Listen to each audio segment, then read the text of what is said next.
I'm Kenya Tom. I'm Kenya Thompson. Um, I am here with my outreach coordinator, Mikkel McMillan. Your Office of Neighborhood and Services Liaison, Jennifer Roberts, is someone you can also reach out to. And we are here with the design team from Weston and Sampson. I have Cassie Bethany, Gracie Swansberg, and, and Emma Usgiris. Next slide. Okay, so we started off this fall with the kickoff meeting, and in November and December we did some site analysis. When I say kickoff meeting, I'm so sorry. I may clarify. That was with Parks and Weston and Sampson, and we did some site analysis. And December 1st is when we had our first community meeting. That was well attended. And now they had, for about 2 months, they were able to work out some designs, and those designs are what we're presenting today at the February 23rd meeting. We hope to have, we plan to have a third meeting in March, which will be in person at the Alston Library. And hopefully, further down the line, we'll have construction happen and summer will happen. Summer will happen, but the park will be closed for a bit and then open again for the fall when the school season starts, so that kids can don't miss a wet season at the splash pad.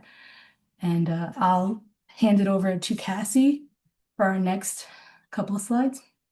Thanks so much, Kenya. And it's great to see so many folks here on what is a very cold day. So thanks for being here, and we're excited to share our ideas that we've come up with, which is essentially have been based upon what we heard the last at the first community meeting. So we hope that some of the ideas resonate.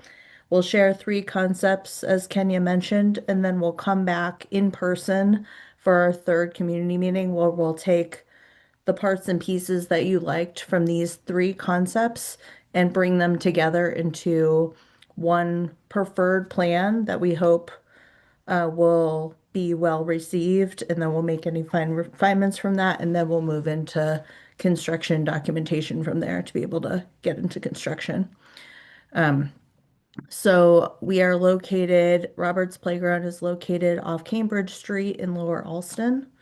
Next slide. Dialing in a bit, and I know most of you are familiar with the site, but it's really the confluence of Hooker, Sorrento, Hopedale, and Goddard Street that forms the bounds of Roberts Playground. Next slide. And this is a bit of a recap from last meeting, but just to reorient folks. So now Hooker Street is in the bottom of the page. North is in the northeast corner of this image here. So we just took a look when Kenya mentioned that we did kind of boots on the ground analysis. We went out there, really got a good sense of the site and what the experience was. We heard from you, and we brought that all into this diagram that shows kind of how people move into the site, how they move through with the yellow arrows, the different play zones, and the pink swaths of color, that core splash pad zone in that circular area where some lines are crossing for circulation. We have some good sized lawn areas in the darker green that we hope to really expand upon and preserve. And then we have some fantastic tree cover as well that we are hoping to really protect and prune and make healthy through this process. Next slide.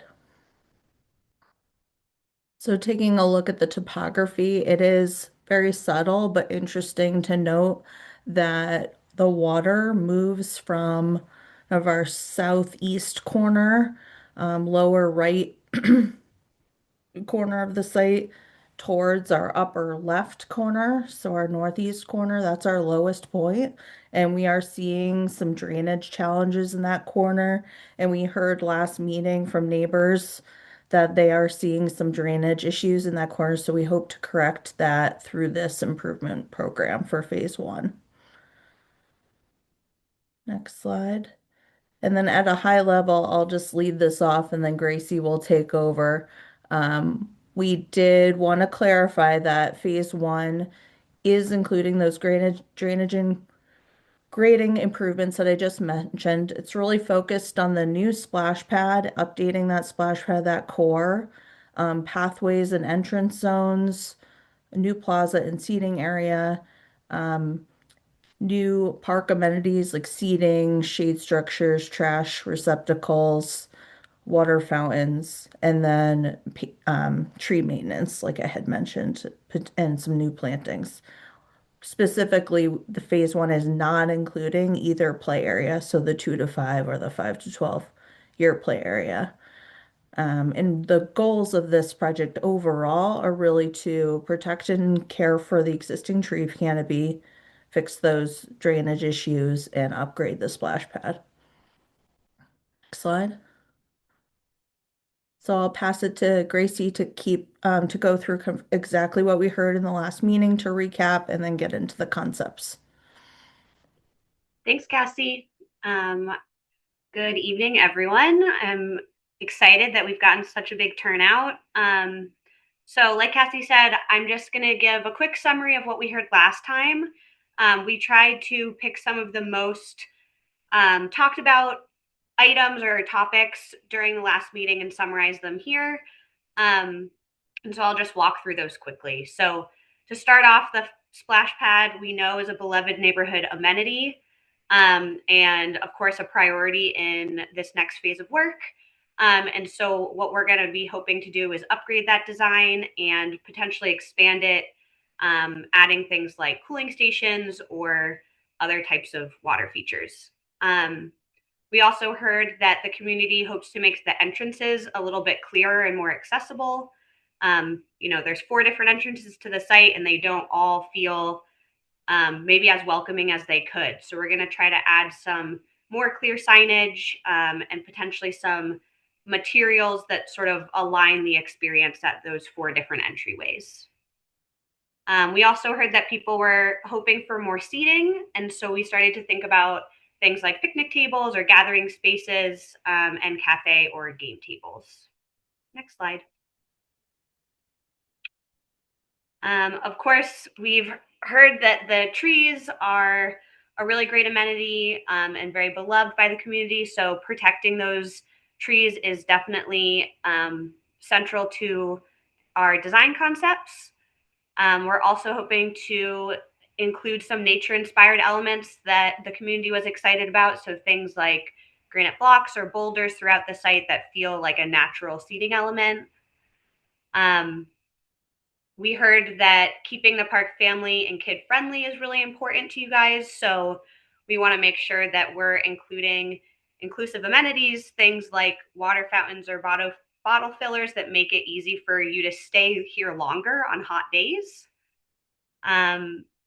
We also heard that people love to do events or gatherings here. And so we're thinking about ways to make those more comfortable with accessible seating, and shade. There was also mention of some concerns about trash and attracting rats. And so we heard that folks are looking for updated trash barrels, hopefully ones that can be closed. And finally, that folks also really liked the open space here. And so we want to try to maintain some of that as well. Next slide.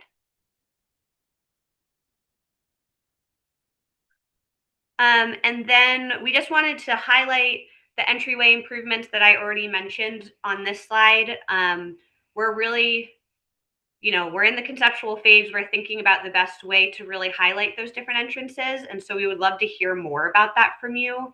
We're thinking about things like activating those entrance areas with seat walls or seating, maybe having more formal signage, or seat walls, sign walls, and then possibly, or alternatively, some more simple fence mounted signage that would just make it clear how the park can be used, and other important information for anyone visiting.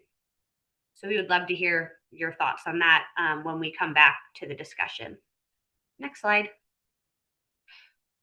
And now we can jump right into the concept. So just before I get into this one, as a reminder, we have 3 different concepts tonight. I'm going to walk us through each one of them. Then we can kind of look at them side by side all together, and then we'll dive into the most important part of the meeting, which is the discussion and question and answer with you guys. So to kick us off, we have concept A. This concept is probably the most aligned with what's in the park today. So as you'll see, there's these 4 pathways that come in from the 4 entrances, and they sort of create that grid-like circulation that we currently see at the park. So you can cross from one side to the other if you need to. The splash pad is also located in a similar location. It's based off that existing location, but rather than having it be the circle, we sort of pulled it out along the edge of that path that is coming in from Hopedale. The thought here was that that would allow the splash pad to maybe become more interesting and exciting, but it also keeps it out of the circulation. I know folks were concerned about the fact that if you wanted to walk through there, a lot of times you had to get wet in the summer. And so hopefully this will create a little bit of separation there. And then we wanted to think about ways to really activate the spaces that are paved. Right now, there's a lot of pavement, a lot of wide pathways out in the park. And so across all 3 concepts, we did our best to kind of slim those down so that there is more green space, but we also wanted to make sure that it was being multifaceted. So in this case, we focused on 2 different gathering spaces. So you can see sort of closer to Hooker Street, there's a small plaza that we're proposing that has a couple of cafe tables.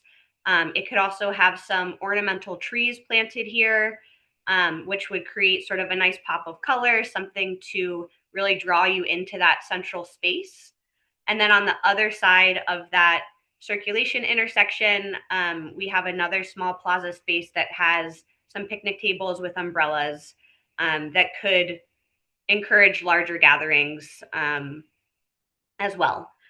And yeah, so that's sort of gathering and games is sort of the main theme for this concept.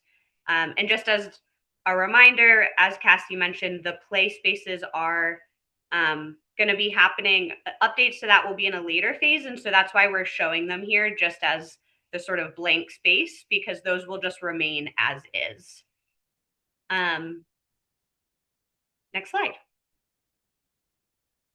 All right, so concept B. In this concept, we wanted to think about ways to emphasize play and maybe family use or gatherings, because we heard that that was, you know, a well-loved and used, it's a well-loved and used space by families in the community.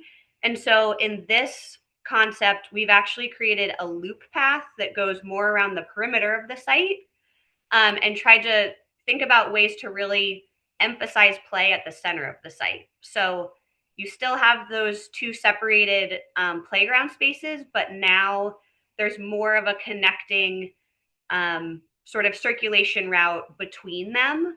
And the hope is that that will get those 2 spaces to talk to each other a little bit more. So the splash pad is still situated in a similar location, but it's expanded a little bit. And there's now a pathway that takes you sort of directly from the center of the site or the splash pad into the 2 to 5 play area. And it has, you know, a number of granite blocks or boulders, different seating elements there that would allow families to sort of have a central spot to hang out, give you a great view of both play areas, and maybe make it feel like the 2 of them were sort of tied together a little bit more. But we also wanted to continue to serve the community that likes to use this space more passively, or maybe just for walking. And so that was why we ultimately added that loop path, which has some additional seating along it that isn't necessarily associated with the play. So gives you the opportunity to use the park in different ways. You'll also note that in this example, along the open space, we're potentially proposing some more planting. The idea is that this could help create some screening between the park and the neighbors, potentially help reduce some of that noise that may, happen when the park is really activated. And it could also help contribute to improved drainage. Next slide. And finally, we come to concept C. So this concept actually sort of combines the first two a little bit. You get, that similar circulation to today's park with the pathways that come into the center, but you also have a loop that would allow you to walk the perimeter as well. I think the biggest change for concept C is that we've totally relocated the splash pad. So instead of having it nestled along the 5 to 12 play, we've actually pulled it over to what is today that large open space. The thought here was that location is sort of the sunniest part of the site. And so it might be a nice place to have, water play during the summer. We've also thought about a location for a cooling station, which is the blue area you see that's actually closer to the 5 to 12. But again, it stays out of the pathways. So hopefully folks can enjoy that, but they don't have to get involved if they don't want to, because there's a little more separation there. And I guess the other thing we were thinking about with concept C was, how do you make the open space maybe more utilized or more central to the park? So by moving the splash pad over to what is currently the sunny open space, that created more open lawn, more sort of centrally to the park. And we thought that this could be a great space for events or larger group gathering. We added some seating around there that would allow for more passive use at the center of the park. But you still have that plaza space in addition to that has some of those covered tables. So it's sort of best of both worlds in that way. You have your lawn space, you also have a central plaza that will hopefully, allow folks to use that in different ways.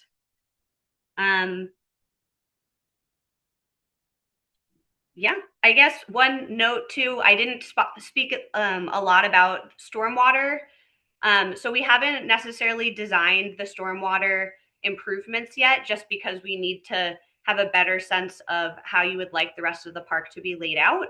But doing some minor grading improvements will definitely be included in all concepts. So any direction we go in, that would be central to the ultimate design and thinking about how to improve drainage along those edges. Next slide. All right, and so this is just a summary slide. It includes all three concepts side by side.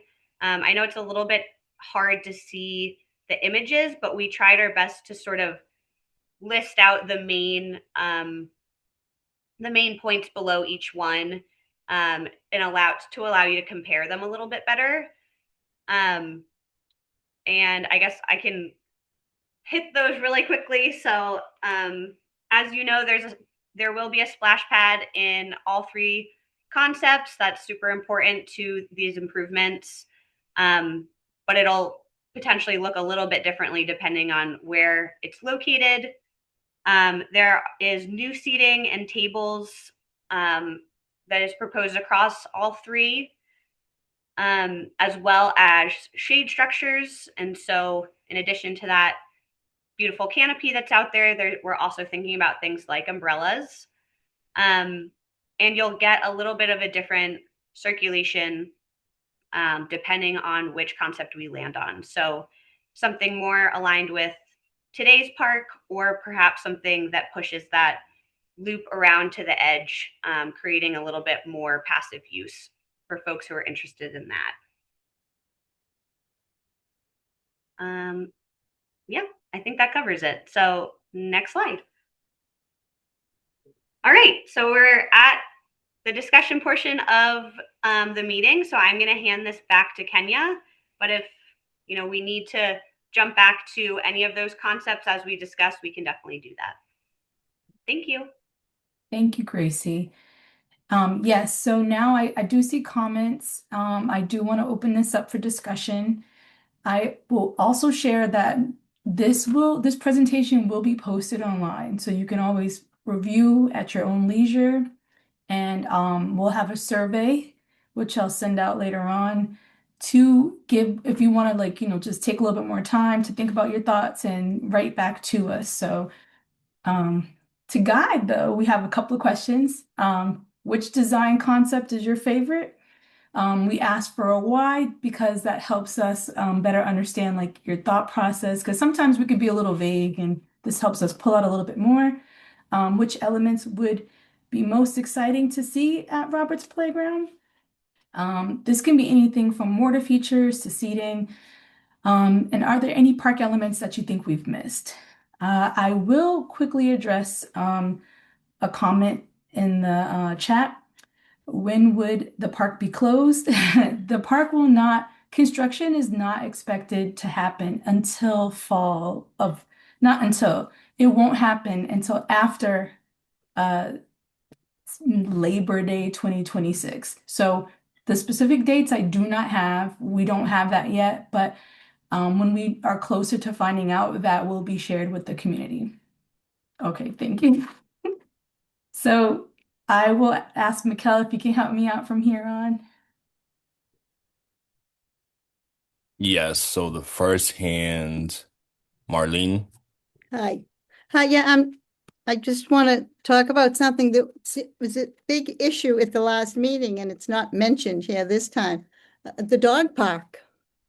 What happened to the dog park? I will address that. So our team did do a fit test.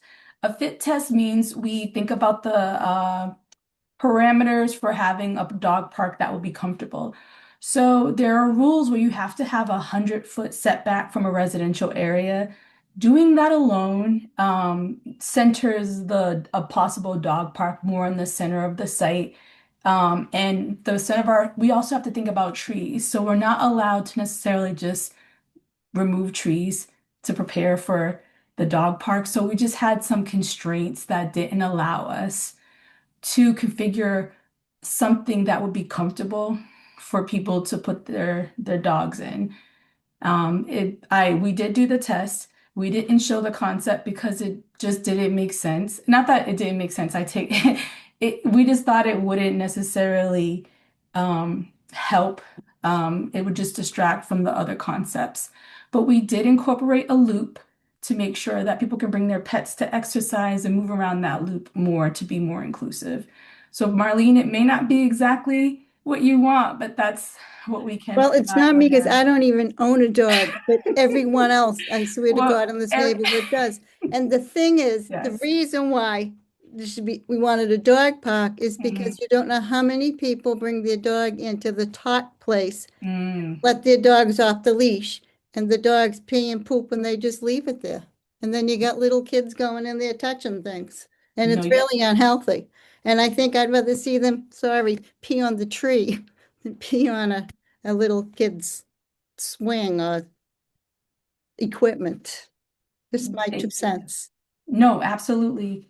And I thank you for reminding me to make that announcement. I meant to make that announcement in my introduction. Um, actually, we are proposing that the fencing comes down for the tot lot.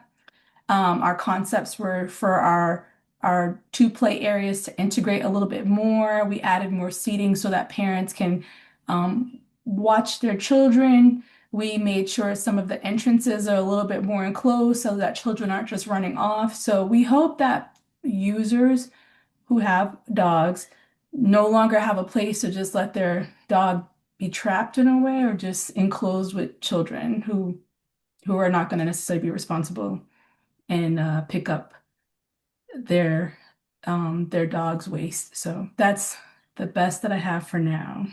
Well, that's my 2 cents. Like I said, I don't own a dog, so now it's people on here who have dogs that want to speak up. It's, And that's you fine. I'll know. let them, Marlene. Thank you for opening that door. I don't mind. Okay.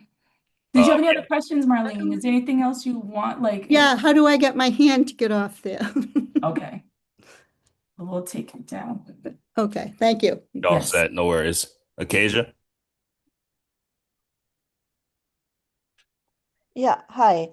I am one of the dog owners and I am incredibly disappointed. Mhm. Really incredibly disappointed. It's not just me, there's a lot of people who have dogs Mhm.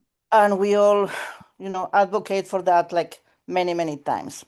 Your idea that the dogs are gonna be great because they can walk around a path, we walk the dogs around paths all over. That's not what the dog needs. The dogs need to run off leash. And the safe place for a dog to run off leash is a fenced area that is closed only for the dogs. So adding more pads honestly doesn't help at all. I'm sorry to be so blunt, but that's just the truth. It doesn't help at all. um, I am also one of the dog owners who always picks after my dog and also after other dogs. I realize that some people don't, and that's disgusting. But most of the people actually they really clean after their dogs. And the dogs do their things on the grass and not around the area where the kids are. No, That's not good. so I know not everybody does, but most people do. So that's my comment. I think that this is incredibly disappointing because I advocated also for the splash pad, what is great for the kids. Now let's get real. The splash pad works 3 months a year. We walk our dogs every single day. Today I was outside 1 hour with my dog. There was no kids anywhere. There were no teenagers. The tables, the picnic areas will not be used from November to March. We walk the dogs every single day. And we will have really appreciate to have a space for all the people in the neighborhood who do that every day. Thank you for that. Our design team, I can ask for my design team to maybe share how our fit test doesn't work, but it was also not in this scope of work. I am so sorry, but I will, I hear you, and we will definitely think more about that. Thank you. Yeah, I think we can share it in the posted slides too, because we do have that work completed. And with that 100-foot requirement, it creates negative space actually. So because the site is so small, it's just a tough place, unfortunately. And as a dog owner, I totally get it. I feel for you. It's just unfortunately it's such a small site and we're trying to do so many things that it just couldn't work.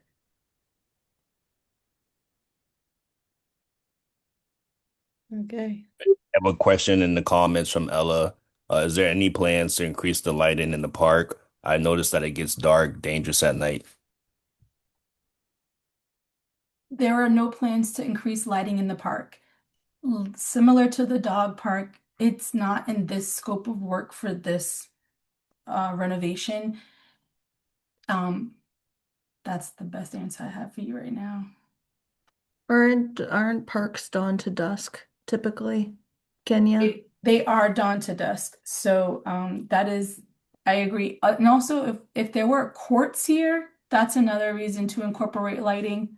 But because we don't have courts, that's another reason we don't have lighting in the park.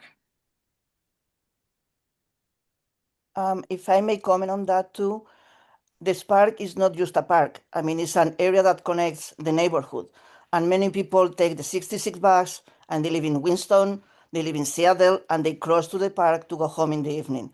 Many people go to Harvard School and they cross to the park to go to wherever they have to go. The park is not safe without lights, especially during the winter. I understand that Marlene thinks that that will kind of create a problem with teenagers hanging around and whatever, but teenagers don't hang around in this kind of weather. And in this kind of weather, people feel unsafe when they're trying to kind of walk through the park to go from one street to the other. And I think that that will be an important feature that we will really like to have in the park. We could save money on other things, but I mean, a few street lights will really make a difference for the people who come to work in the evening and have to go home. Thank you again.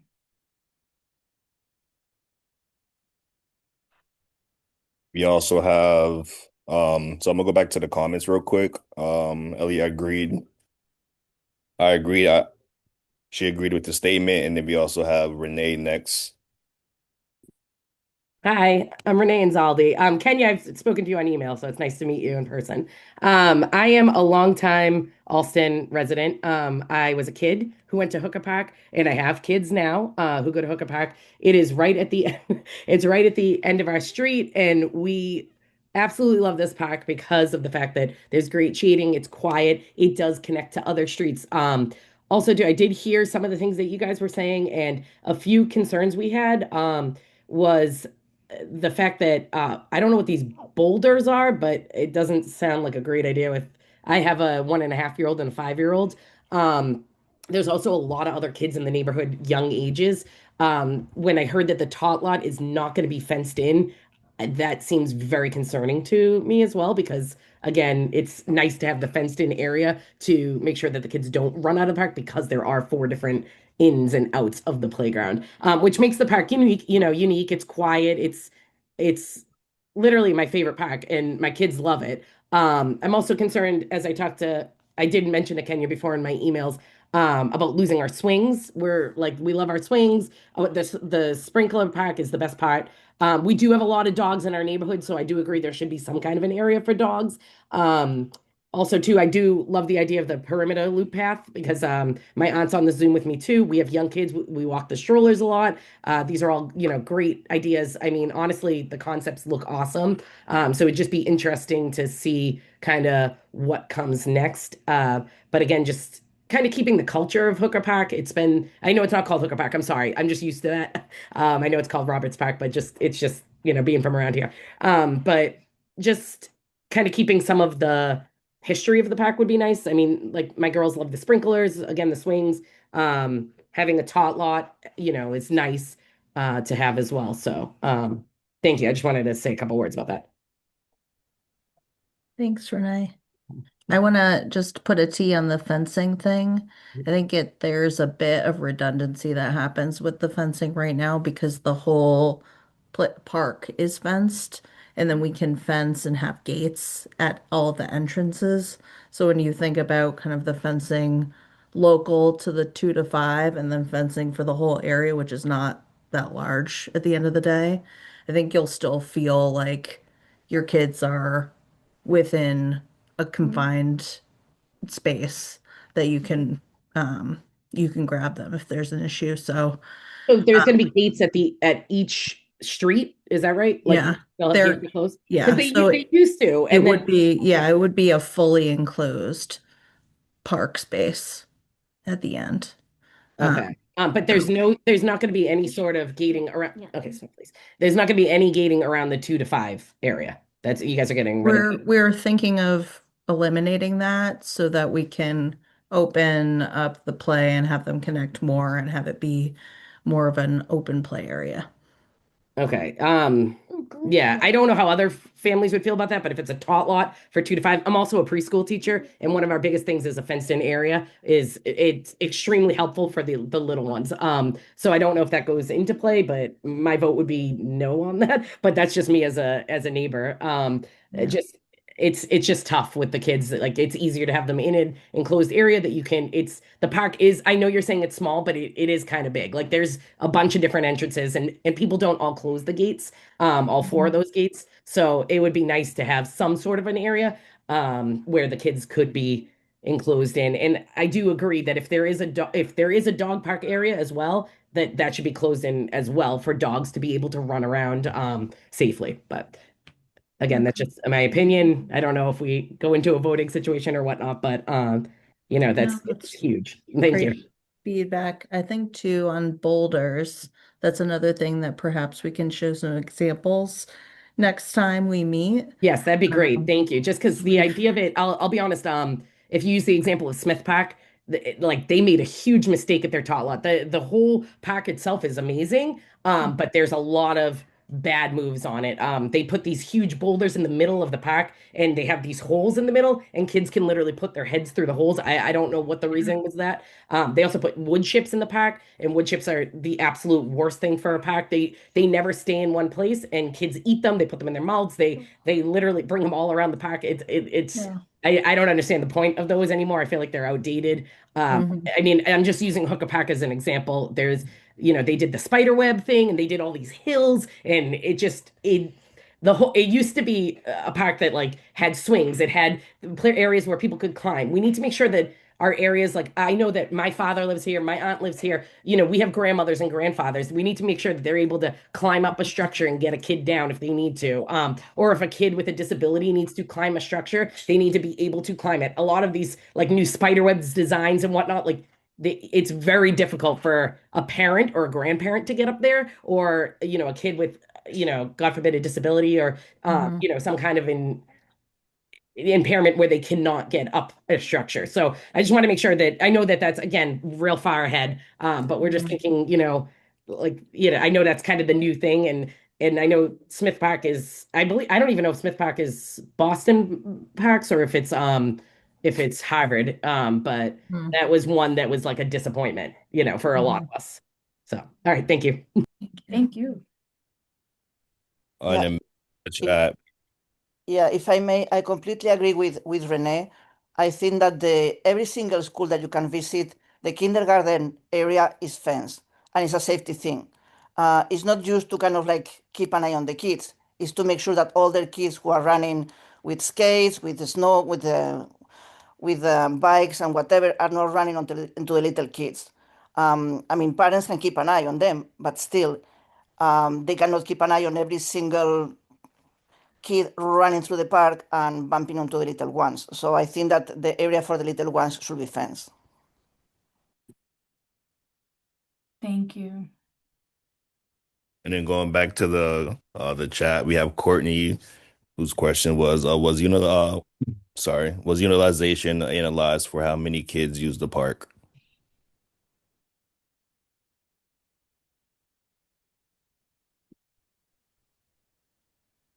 You want me to jump in on that, Kenya? Sure, please.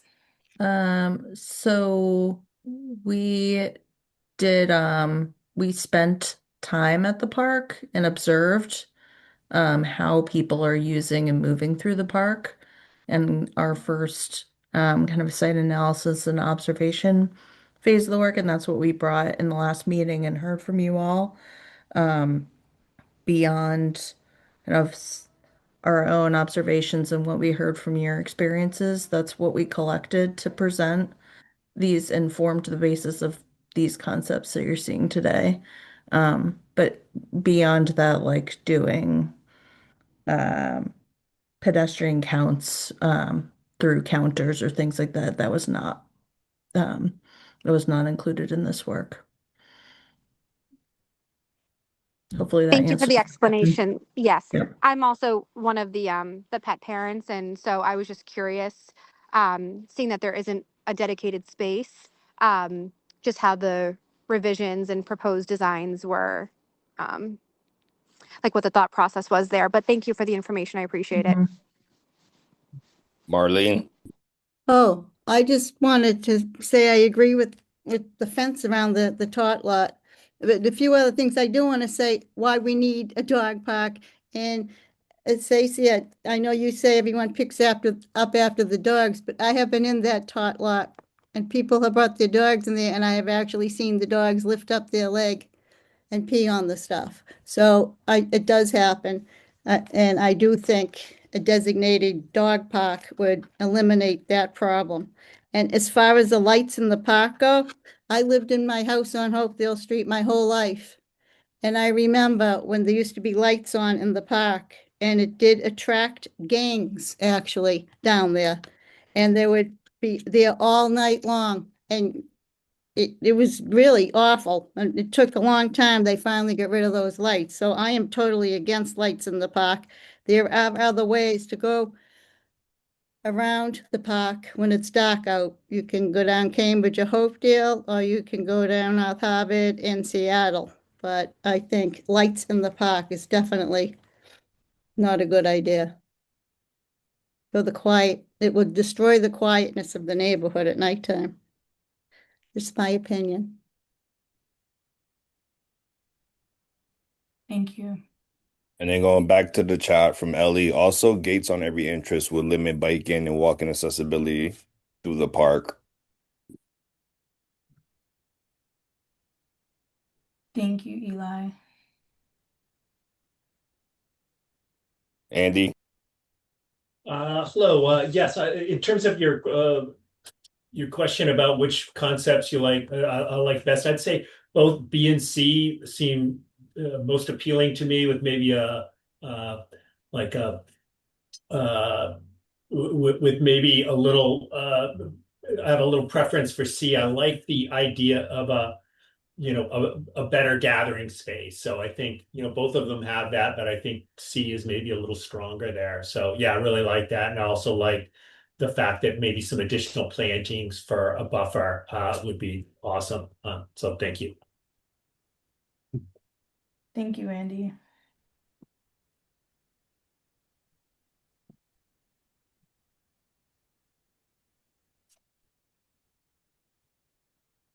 At the moment, I don't see any more hands raised.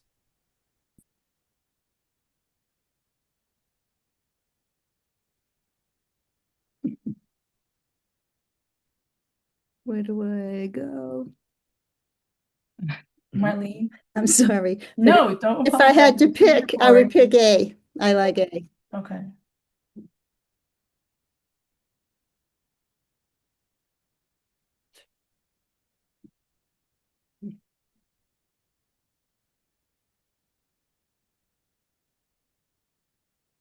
I'm just going to reiterate a little bit of what I heard. There's been emphasis on keeping a fence around the tot lot. There was lighting that was brought up, and then there was also a dog park brought up. I will probably have on our next meeting, which will be in person. We can have we'll have the dog park the site, the fit test shared with the community. Again, it's the 100-foot setback that really eliminated a proper use for this place, for this park. We can't give up one of the playgrounds because they're too close to residents.